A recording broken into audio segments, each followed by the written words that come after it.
friends are synths. In today's video, I'm going to be taking a wee look at Hypno, which is a semi-modular video synthesizer and processor from the good folks over at Sleepy Circuits. This is something that's been around about for a couple of years at this point. However, recently it has got exponentially more powerful thanks to the addition of extra features through successive firmware updates. Now, it's no great secret that I am a big fan of weird and wonderful video art devices. I like to experiment with circuit bent video enhancers and all that kind of thing.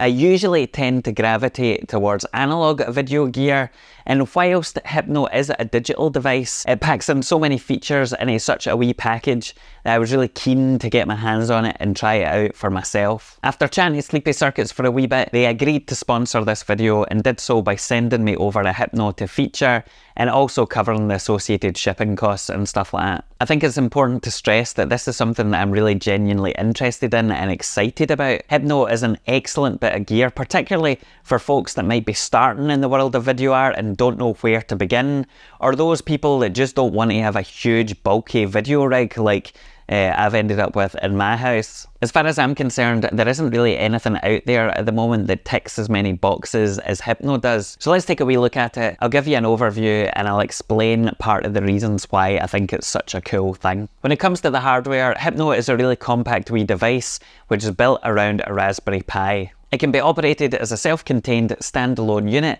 or you can also integrate it more tightly with a Eurorack system by the purchasing of additional expansion adapters that allow you to connect it up to, you know, the power and all that kind of stuff. Hypno is available as a pre-built unit or as a kit where you supply your own Pi, for want of a better expression.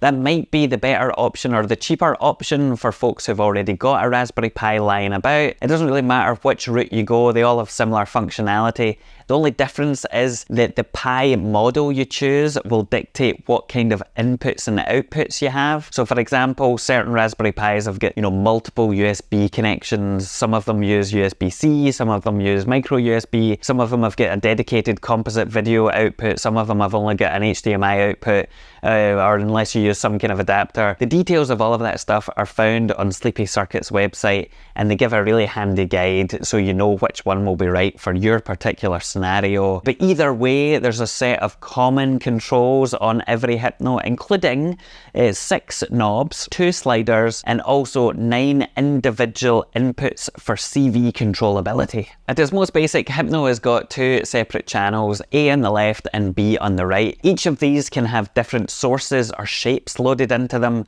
which are selectable and identified by a colourful LED on the front panel. Each of these can then be manipulated separately in different ways. So there are controls over hue, which is colour. You've got the gain of each signal, which is relative to each other, I believe.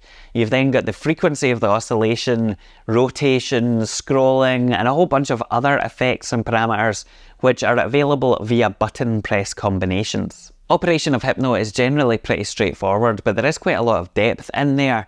And whilst I don't have time in this short overview to go into detail of every single parameter and what you can do with it, there are some key features that I think are worth highlighting and which make Hypno particularly interesting, for me at least. The first of these is the inclusion of presets. Now, with analog video gear, one of the biggest issues, particularly if you're using it in the live environment, is that things can very easily spiral out of control, and it is quite difficult to dial in particular effects on the fly. Now, Hypno gives you the ability to store and recall presets really easily, which means that you can have different settings for various parts of your set or your arrangement. Now, this might not seem like that big a deal, particularly to folks who aren't familiar with video gear, but if you think about it in terms of like an old analog synthesizer where you'd have to manually change everything for particular patches versus a synth like the OB6, which allows you to save those patches, then you can hopefully see why this is such a big deal. It should not be underestimated, is what I'm saying. The next feature that I want to highlight is CV controllability, because this is something that I think really makes Hypno stand out from a lot of other video gear. Effectively, this allows you to modulate various different parameters within Hypno directly by using control voltage. So you can then sync up your visual synthesizer to your modular gear. You can use a sequencer like the Torso T1, or maybe, I don't know, something like the KeyStep Pro, anything that's got gate and CV outputs then becomes part of this ecosystem. In addition to CV, there is also full MIDI control over the various parameters of Hypno, and in practice this is actually really useful because, as I mentioned earlier, some of the functionality is hidden behind different button combinations, and it can be quite awkward at times to hold down different buttons and turn a knob in order to get a particular effect and remember what combination does what, at least for my brain. And so with MIDI implementation, you can easily just plug in a USB MIDI controller and then break out all of those parameters across different pads or knobs or whatever it might be. And this is particularly the case if you've got a highly customizable MIDI controller, something like the Launchpad Pro XL or the newer Airy Touch Embody Me, which I've been playing about with, because then you can really set everything up exactly the way you want it, and it just works really nicely. In terms of the practicality of MIDI implementation, you have CC values which correspond to different parameters, and then you can change various presets by use of MIDI notes. Another particularly useful feature of Hypno is the ability for it to use USB input devices as a source for each of the channels. This means that in practice, you can plug in webcams or USB capture cards or anything like that and funnel the live video through the effects. Even with a really cheap camera, this can give you some really cool results. And in fact, this is exactly what I did for the music video that I uploaded fairly recently, which you should definitely obviously go and watch right now. In addition to live video input, you can also stream MP4 files from a USB stick. This allows you to get really creative because you can prepare videos in advance that will look awesome when blended with Hypno's other sources and effects. This function, along with the webcam input, takes Hypno from a simple video synthesizer into something much more interesting. Sleepy Circuits have got a bunch of video packs already uploaded on their website, so you can have a look and download them, get started, and also get an idea of the kind of things you can do, which is pretty cool. Finally, I need to give a specific mention to the internal feedback loop. Video feedback is a really common and important technique in the world of video art, where you basically send the output back into the input, and it produces these wild, really beautiful effects.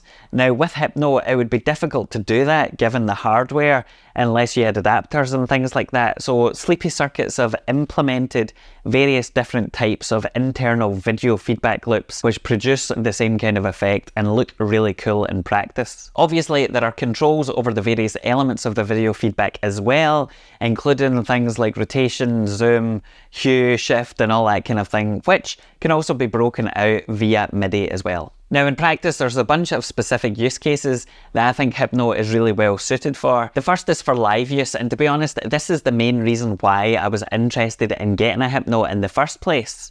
Whenever I play electronic music live, I want to have some kind of accompanying visuals, and to achieve this, I've been carting about an increasingly elaborate setup made up of an Edirol V4 mixer, a Roland P10 video sampler, an Andre J, wave pool, a whole bunch of composite cables and adapters.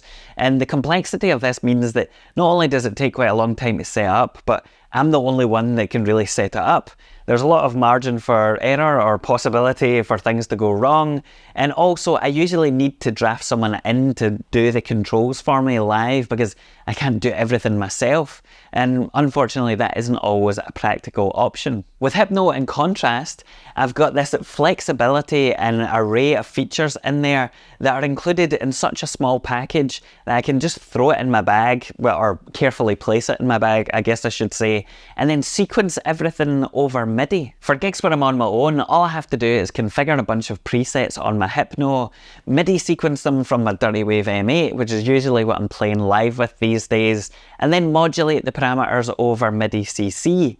If I wanted to get a bit more fruity, I could bring along an extra MIDI controller and use that on the fly, but I don't really need to. And in practice, that means that I don't actually have to have anyone with me anymore, and I can simplify my entire setup down to just 2 very portable devices, which is excellent for travel in particular. Now, the other way that I use Hypno is to create visuals for music that I've already recorded in the studio, and in that case I obviously want them to be synced up so that they're in time with the audio. What I'll often do is clock sync my modular to Logic using an ERM multi-clock, and this allows me to trigger different envelopes or sync LFOs to modulate the different parameters of the presets that I've got loaded into Hypno. Another method that I've been experimenting with is to isolate individual tracks within my DAW and then use something like an envelope follower to convert the audio into CV, which means that the visuals will follow a particular part of my track. For example, a guitar line or a snare or whatever it might be.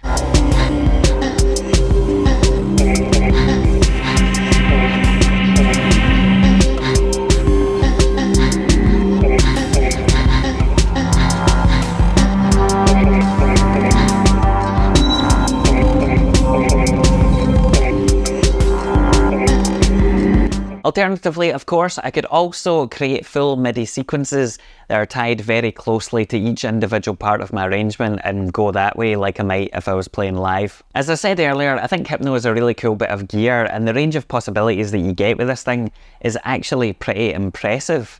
I can't really think of any other bits of video gear that have the kind of functionality that Hypno does, definitely not in such a self-contained package anyway. The only things that would come close to my mind would be the Izzy from Critter and Guitari, or maybe Andrew J's open source video wave pool, which is also based on a Raspberry Pi. However, as excellent as both of those are, they lack the kind of extensive feature set that Hypno has, and so they don't really match up in the same way.